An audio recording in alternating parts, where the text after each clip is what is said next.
بسم اللہ الرحمن الرحیم۔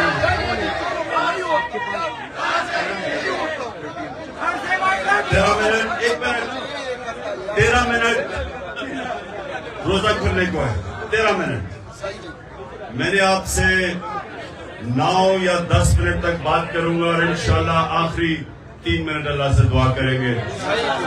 آپ سب کو اس چیز کا علم ہونا چاہیے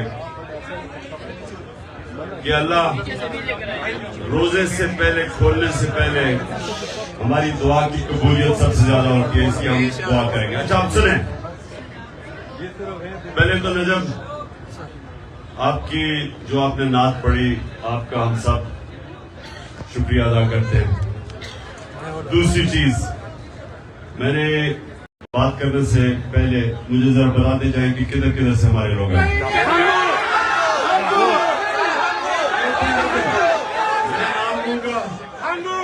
میں نام لوں گا، آپ نے بتانا ہے۔ لاہور،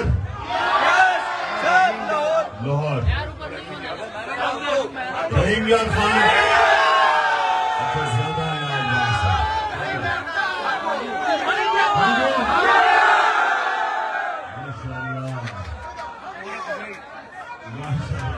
اور ایک صحیح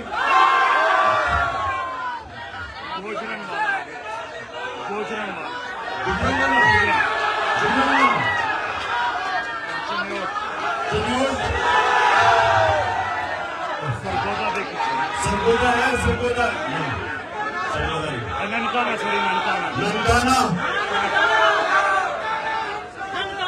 ننکانہ سے تو بڑے کمزور لوگ پہنچے ہیں۔ ہاں، لاء اسٹوڈنٹس ہمارے یہاں ویلکم کرتا ہوں، سارے لاء اسٹوڈنٹس۔ اچھا جی اب سننا، 9 منٹ لندن سے بھی آئے آئی، لندن، کشمیر، لاس اینجلس اور ساجد ویلکم۔ اچھا جی سنیں آپ پلیز، خاموشی آپ دیکھیں آپ، یہ میں جو کوئی اسلام کا اسکالر نہیں ہوں، لیکن میں اپنے زندگی کے تجربے سے جو میں سمجھاؤں اپنے دین کو، میں آپ کے سامنے اس کی چھوٹی سی چیز رکھتا ہوں۔ دیکھیں، لا الہ الا اللہ،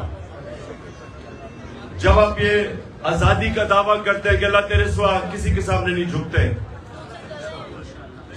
ایک شعر ہے کہ ایک سجدہ جس کو تو گراں سمجھتا ہے دیتا ہے ہزاروں سجدوں سے نجات، کہ ایک سجدہ جس کو انسان مشکل سمجھتا ہے وہ ہزاروں لوگوں کے سامنے سجدے کرنے سے انسان کو آزاد کر دیتا ہے۔ تو جو اندرونی آزادی ہے وہ لا الہ الا اللہ دیتا ہے، جو معاشرے کی آزادی ہے وہ انصاف دیتا ہے۔ اور جب ایک انسان اندر سے بھی آزاد ہو جائے اور اس کو انصاف معاشرے کو بھی آزاد کر دے تو وہ پھر وہ انقلاب آتا ہے جو مدینہ کی ریاست میں میرے نبی صلی اللہ علیہ وسلم لے کے آئے۔ دنیا کی تاریخ میں کبھی ایسا بڑا انقلاب نہیں آیا۔ یہ میں اب تاریخ کا آپ کو بتا رہا ہوں، تاریخ کا میں طالب علم ہوں۔ 625 جنگ بدر، 313 لوگ، 11 سال کے بعد 636، جو اس وقت کی سپر پاور تھی بیزنٹائن ایمپائر، جس کو رومن ایمپائر بھی کہتے ہیں، 636 میں 11 سال کے بعد رومن ایمپائر جس کی فوج 1 لاکھ تھی، خالد بن ولید کی جنرل شپ کے اندر 11 سال کے بعد یارموک میں وہ گھٹنے ٹیک دیتی ہے۔ یہ تاریخ کا حصہ ہے۔ ابھی کوئی 9 منٹ رہ گئے، آپ نے غور سے سنیے کیونکہ میرا کام ہے آپ سب کی تربیت کرنا۔ یہ تاریخ کا حصہ ہے کہ یہ جو میں آپ کو لا الہ الا اللہ کی پاور بتا رہا ہوں، جو ہم سارا وقت کلمہ پڑھتے اور سمجھتے نہیں ہیں، کیونکہ ہم آزاد ہی نہیں ہوتے کلمہ پڑھ کے، اس کا مطلب کلمہ اندر نہیں ہمارے گیا۔ یہ تاریخ کا حصہ ہے کہ 313 تھے صرف جنگ بدر میں، اور 11 سال کے بعد 636 رومن ایمپائر قدسیہ کے اندر خالد بن ولید کی لیڈرشپ کے اندر جنگ ہار جاتا ہے. 1 لاکھ ان کی فوج تھی، اور اس سے اگلے سال جو دوسری سپر پاور تھی وہ قدسیہ میں 637 میں جنگ ہار جاتی ہے. 2 سپر پاورز 12 سال کے اندر مسلمانوں کے سامنے گھٹنے ٹیک دیتی ہے. یہ ہے پاور لا الہ الا اللہ کی. کیونکہ وہ جو عرب جن کی کوئی حیثیت نہیں تھی، ان کو نبی صلی اللہ علیہ وسلم جو دنیا کی تاریخ کے سب سے عظیم لیڈر، نہ کوئی آیا نہ آ سکتا ہے، انہوں نے ان لوگوں کو آزاد کیا، معاشرے کو آزاد کیا، عدل اور انصاف دے کے. جب انصاف ہوتا ہے تو انسان برابر ہو جاتے ہیں. یعنی جب ایک کمزور آدمی کو انصاف کا نظام اس کی حفاظت کرتا ہے طاقتور کے مقابلے میں، وہ آزاد ہو جاتا ہے. اور آزاد لوگ ہی اپنی آزادی کے لیے کھڑے ہوتے ہیں. غلام لوگ آزادی کی جنگ نہیں لڑتے. جو افغانستان اور یہ جو اوپر ہمارا قبائلی علاقہ، یہ سارا جو علاقہ تھا، جو بھی فتح کرنے آتا تھا ہندوستان، وہ جب افغانستان سے نکلتا تھا اور یہ جو ہمارا قبائلی علاقے سے نکلتا تھا، جدھر آپ یہاں ہنگو وغیرہ کے لوگ بیٹھے ہوئے، خیبر، ادھر سے جب نکلتا تھا تو وہ سیدھا جاتا تھا دلی پانی پت میں. ایک جنگ ہوتی تھی، بیچ میں کوئی لڑتا نہیں تھا، ان کو کوئی روکتا نہیں تھا، اور جو جنگ جیتتا تھا اس کا وہ حکمران بن جاتا تھا. اور افغانستان 3 سپر پاورز اس کو فتح نہیں کر سکے. کیا وجہ ہے؟ کیونکہ ان کا جو نظام ہے، ادھر لوگ آزاد ہیں، جس کو فیوڈل سسٹم کہتے ہیں. فیوڈل سسٹم کے اوپر جو طاقتور بیٹھا ہوا ہے، اس کے نیچے لوگ غلامی کرتے ہیں. تو ہندوستان میں کیوں نہیں کوئی لڑتا تھا؟ کیونکہ وہ پہلے غلام تھے. کیوں قبائلی علاقے میں 80 سال انگریز کے خلاف کیوں لڑتے رہے وہ؟ کیونکہ وہ آزاد لوگ تھے. آزاد لوگ اپنی آزادی کے لیے لڑتے ہیں. افغانستان میں کیوں کسی سپر پاور کی غلامی نہیں قبول کی؟ کیونکہ لوگ آزاد ہیں. تو ہمارا اس وقت پاکستان میں جو جنگ ہے وہ آزادی کی ہے، حقیقی آزادی کی. آزادی آتی ہے انصاف سے. جب کیوں قبائلی علاقے کے اندر اور افغانستان میں کیوں لوگ آزاد تھے؟ کیونکہ ان کا جو جرگہ سسٹم تھا وہ لوگوں کو انصاف دیتا تھا. جو ایک جرگہ جس کو لا میں جو جوری سسٹم تھا، جوری سسٹم کے اندر جوری سسٹم یہ ہوتا تھا کہ طاقتور کمزور کو سامنے بٹھاتے تھے اور انصاف ہو جاتا تھا. لوگ آزاد تھے. یہاں جو چودھری تھا وہ قانون سے اوپر، جو بیچارہ نیچے، اس کو انصاف نہیں ملتا. لوگ غلام تھے. تو یہ جو ہماری ابھی جنگ ہے وہ آزادی کی ہے. ہم نے انصاف لینا ہے.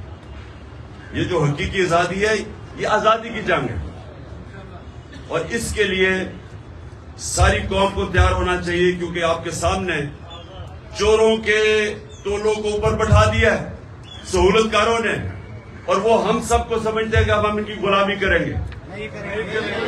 اور جو بھی، اور پھر یہ میرے گھر پہ حملہ، پولیس، FIR، ابھی علی مین کو انہوں نے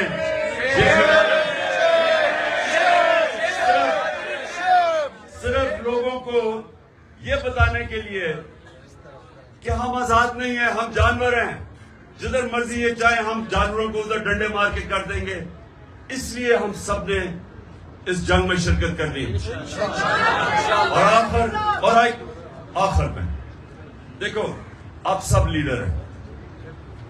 ہم سب لیڈر کیوں ہیں؟ کیونکہ ہم اللہ کی سب سے عظیم مخلوق، اشرف المخلوقات ہیں.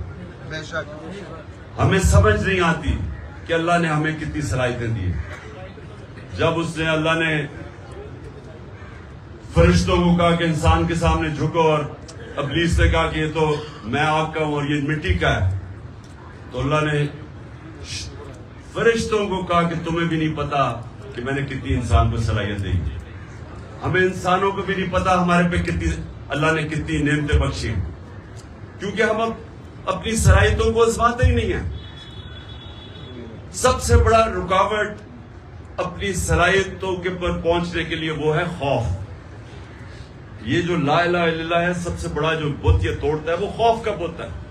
قرآن کی آیت ہے جو لوگ ایمان لے آئے میں ان کے خوف دور کر دیتا ہوں، کیونکہ خوف رکاوٹ ہے انسان کی آزادی میں. یزید کے خوف کی وجہ سے کوفہ کے لوگوں نے حضرت امام حسین کی مدد نہیں کی. پتا تھا ان کو کہ حضرت امام حسین راہ حق پہ ہیں، لیکن اس کے خوف، اس کے ڈر کی وجہ سے، خوف کے بت کی پوجا کرنے کی وجہ سے انہوں نے اسلام کا اتنا بڑا سانیہ ہونے دیا. اس لیے جو لیڈر ہوتا ہے وہ اپنے خوف کے اوپر قابو پاتا ہے، نہیں تو بزدل آدمی لیڈر نہیں بن سکتا، وہ نواز شریف بن جاتا ہے.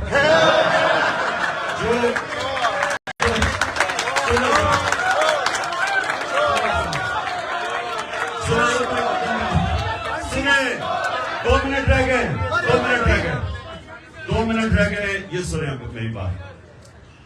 جو لا الہ الا اللہ نا، سب سے امپورٹنٹ چیز وہ انسان کو غیرت دیتا ہے. اور غیرت انسانوں کے اندر فرق ہے، ایک بے غیرت ہوتا ہے، ایک غیرت مند ہوتا ہے. جو غیرت مند لیڈر ہوتا ہے غیرت مند ہے. مسلمان ہی ہوتا ہے غیرت مند، کیونکہ جب آپ دعویٰ کر دیتے ہیں کہ اللہ میں کسی کے سامنے نہیں جھکتا، یا خوف کا بت ہو یا پیسہ ہو، تو آپ غیرت مند انسان کی معاشرے میں عزت بڑھ جاتی ہے. کبھی بھی اربوں پتی بھی ہو، بے غیرتوں کو اس کی عزت نہیں کرتا. اس لیے سنیں، یہ یاد رکھنا کہ لا الہ الا اللہ اور غیرت ایک ہی چیز ہے. اور جو آپ میں سے لیڈر بنیں گے، یہ یاد رکھنا کہ خوف کے بت کو توڑنا، اور دوسری جو سب سے امپورٹنٹ چیز ہے کہ میرے نبی صلی اللہ علیہ وسلم کی نبوت سے پہلے 2 صفتیں تھی، صادق اور امین. لیڈر سچا ہوتا ہے اور انصاف کرنے والا، امانتدار ہوتا ہے. یہ جو چیزیں ہیں یہ ہمیں فرق کرتی ہیں. آپ ایک دعا کرنی ہے آپ سب نے ہاتھ کھڑے کر کے کہ اللہ ہمارے ملک کو، سب سے میری جو دعا ہے نا کہ ہمارے ملک کو حقیقی طور پہ آزادی دے. ہمارے ملک کو، ہمارے جو عوام ہے، کوئی بھی پاکستان میں ہمارا جو پاکستانی ہے، جو مرضی اس، چاہے وہ مسیح برادری کا ہے، چاہے وہ سکھ ہے، چاہے وہ ہندو ہے، جو بھی ہے، کوئی بھی ہماری پاکستان کی زمین پہ بھوکا نہ سوئے. اور ہمارا وہ ملک بنے جو کہ ایک بڑا عظیم ذہن تھا علامہ اقبال، اور عظیم لیڈر تھا جس قائد اعظم جنہوں نے جدوجہد کی. وہ ملک بنے جو دنیا میں جدھر پاکستان ہرا پاسپورٹ لے کے جائے، دنیا اس کی عزت کرے. اور آخر میں ہمارا وہ ملک بنے جو باہر سے لوگ پاکستان میں نوکریاں ڈھونڈنے آئے.